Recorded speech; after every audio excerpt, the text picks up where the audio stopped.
My name is Heather Mumm. My player name is sapphiRe. So I'm going to talk about pistol rounds, save rounds, eco rounds, and why and when you should buy certain weapons, certain armor, and grenades. When you're a terrorist on pistol round, I'd suggest that at least 4 players on your team should have armor. Your opponents are going to have P2000s or Deagles on the counter-terrorist team, so having armor is going to help keep you alive for longer. However, I'd suggest that at least 1 player should have grenades. It's going to help allow you to have more versatile strats. A good grenade to have is a smoke grenade. You could smoke down in this middle area here, and this is going to help protect you from some Deagles waiting on the other side. You'll be able to get up the catwalk quickly. If you have a flash, it's going to help your team enter into the site. So it's really important for 1 player to at least have a few grenades to allow you to have more strat options, and the rest of your team can have armor, and that's going to keep you alive for longer. As a counter-terrorist on your pistol round, you're going to do a few things different than you would on the terrorist side. The default gun for terrorists, which is a Glock, isn't going to kill you in 1 shot.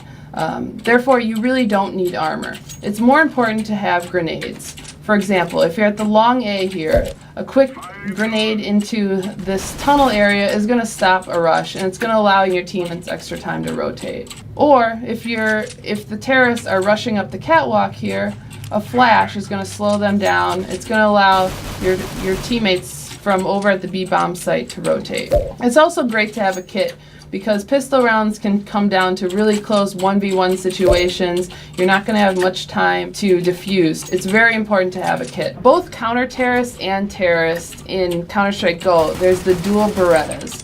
In older versions of Counter-Strike, only the terrorists were able to buy this gun. It's actually a decent gun, and a lot of people make fun of it. Oh, you know, someone bought dualies and they're just messing around. But it's actually an accurate gun. The nice thing about it, it shoots incredibly rapidly compared to a Deagle, which you can't spam like this. So it's actually great for rushes. So if your opponent's rushing up here and you spot a lot of them, you can actually do some decent damage. You're not going to get the headshots like you do with a Deagle, which are 1-shot kills similar to this, but you are able to spam, and you are able to do significant damage with these guns. If you lose the first round, you're going to be on round 2. You're not going to have a lot of money because you didn't win that round. So a lot of times it's good to either save completely, just essentially forfeit the round so you can gain money in the next round, or you can buy a Deagle. The Deagle is a pistol, but it's incredibly accurate. It's essentially like the AWP of pistols. You're going to get a lot of 1-shot kills with this if your aim is on. So I'd really suggest that gun. It's only $800. It's enough that you're not wasting your money, but you still have a legitimate chance of winning that round. On Counter-Terrorist 2, if you win the round, it's also great to buy is the Mag 7. It's kind of a 1-shot, 1-kill.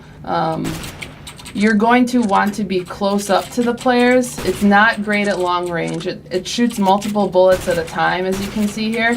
So you're going to want to play it in close corners. Maybe you can get in this corner and wait for your opponent. You really don't want to make these long range shots because it's not going to be accurate. You can see the bullets are coming down here even though you're aiming higher. Another second round gun that's really great to buy is the FAMAS. It's very similar to the Galil. It has a different aspect though in that it has both a burst fire and an automatic mode. So the automatic mode is going to be great for close range combat, while the burst fire is really good for long range. It's going to allow you to be a little more accurate. Automatic, it's great for spamming. So if your opponent's rushing at you, there's 5 men coming your way, it's good to just spam this, pull down to control the recoil. After the second round, even if you lost the first 2 rounds, terrorists are going to start buying AKs. A lot of counter-terrorists aren't going to buy guns yet. That's because they're going to stick with their SMGs, they're going to stick with their FAMASs or their pistols. So an AK gives you a legitimate shot at winning the round. It's essentially a headshot machine. It's also got a great chance of a one shot, one kill. It's a lot more accurate than any of the SMGs. So it's a great third round weapon. It's also a great weapon for the rest of the match, essentially.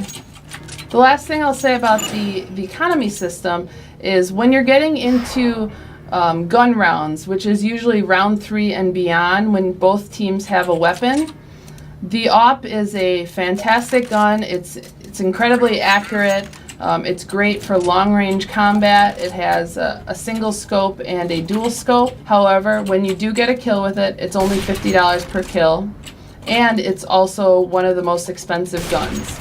So you're not going to want to have many of these on your team. You're going to want 1 or 2 per team at most. The other guns you should have will be on a counter-terrorist team. You're going to want the M4, which it's going to give you slightly more money per kill, $300 compared to $50 with the AWP, but it's not as great for long-range combat. However, it's fantastic for stopping rushes.